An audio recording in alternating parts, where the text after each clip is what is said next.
So real quick, the movie Pulp Fiction. Some people believe and have their own interpretation or theory of what's in this briefcase. A lot of people saying that they believe it's Marcellus' soul.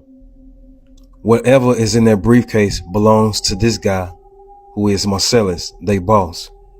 So a lot of people theory is that this brightness that's glowing in this briefcase is his soul, if I'm not mistaken. That's what they saying. I don't think that's his soul or nothing like that in this briefcase. Whatever's in this briefcase, it instantly hypnotizes them. Like they be in a whole nother world. They also say that these two dudes represent angels that's carrying out a judgment for God. These men don't represent no angels. They're not carrying out judgments for the God of the Bible. They carrying out judgments for the God of the world, the devil.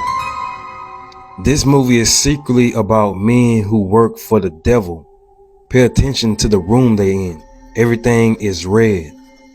See, this so-called boss character is not just a man, but the devil himself posed as one. That's why he has the band-aid on the back of his neck. Because he's inside of the flesh of the man. And he's calling all the shots from the top. All these men are working for the devil and they don't even know it. They are literally in the devil's territory and don't even know it. They really think they just in a bar. And then when they was at this burger joint, they just happened to be walking on the black and white floor, which represent an occult symbol. But yeah, this represents the devil that's in the flesh of man. But the more he stay in this body, the more weak he become. See, without his so-called powers, he's dying. That's where the briefcase come in at. Because in this briefcase holds something that'll get him back into power. Remember, according to the Bible, 666 is the number of a man. So on the movie, when he opened the briefcase, he used the number 666. It was referenced to him because he simply represents the devil.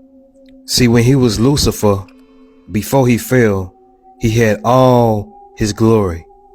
And he was one of the most beautiful angels that was created. His whole body was covered in gemstones and crystals. Like I said, one of the most beautiful angels that was ever created.